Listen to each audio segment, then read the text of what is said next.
long last, the Digimon Adventure 2020 Reboot series has finally arrived, and from the get-go, it's doing some truly exciting things. Episode 1, Tokyo Digital Crisis, far exceeded my expectations, simultaneously managing to do something brand new with these characters, while also subtly referencing all kinds of Digimon stories from the series' 20-year history. Right off the bat, it appears this iteration of Digimon Adventure won't see the kids trapped in the digital world, at least not anytime soon.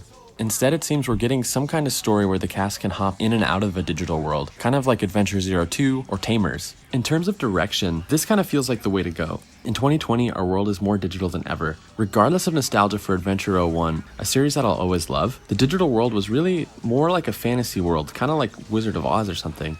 There wasn't that much particularly digital about the space other than the names of its monster inhabitants. Opting to explore this network-style digital world in order to save a real world that massively relies on digital computer systems feels like a more modern and smart premise.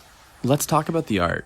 Admittedly, I was a little puzzled when a few weeks prior to the show's debut, Toei Animation dropped new character art assets that looked almost identical to the 20-year-old versions. Shows like Hunter x Hunter, Full Metal Alchemist Brotherhood, and even American cartoons like Teen Titans Go had sort of trained my brain to expect reboots to flip the art style on its head a bit. What I got here is not quite that. It's basically an HDified version of the character art assets we've known for 20 years. It's interesting. However, seeing the art in motion was a thing of beauty and solidified just how much the animation has improved in the 20 years, even if the core style guide is the same.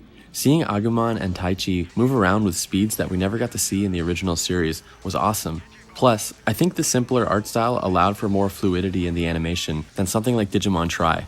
Digimon Tri had the opposite issue of looking really good when standing still, but not really excelling in motion shots. Seeing a living, breathing Tokyo looked awesome, particularly the train stations and Taichi's family apartment. While I did mention that I'm into the new premise of hopping between the real world and a digital space, the digital world that Taichi found himself in wasn't particularly unique or nice to look at.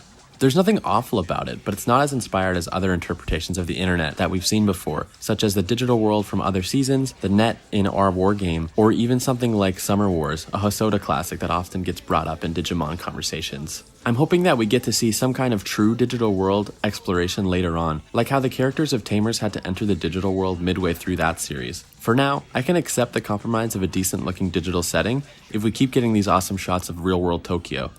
As for the characters, it's looking like this version of Digimon Adventure will focus even more on Taichi and Agumon as the main characters. Instead of introducing us to a handful of kids in Digimon all at once, this series pilot really focused on Taichi and Agumon. It looks like the series is planning to slowly roll out all of its characters.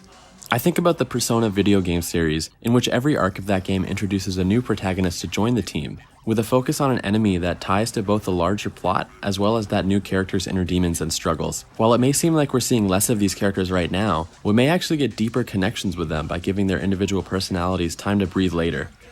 Take episode 1 for instance. We already got to see an intriguing friendship blossoming between Taichi and Koshiro, one that probably wouldn't have landed if 6 other characters were all on screen too, each trying to get their personalities and quips out. The episode also had a killer Yamato tease that hints at a deeper exploration of his character. The fact that he's seen with a champion-level Digimon from the first episode fills us with questions. When did him and Gabumon meet? How did he find himself in this world? What are his intentions? Speaking of the ending, the last minute or so of the episode teased a concept that has effectively sold me on watching and reviewing the rest of the series. Just as the episode was wrapping up, Koshiro dropped a huge bombshell telling Taichi about a second cyber attack, this time aiming for the US Navy. If this is sounding familiar to you, that's because it is. At this point, the story resemblance to our war game, aka the middle section of the American Digimon movie, is unmistakable. Digimon Adventure 2020 is going to revolve around a reimagining of that film. That's pretty awesome. Doing our war game again is not a bad plan.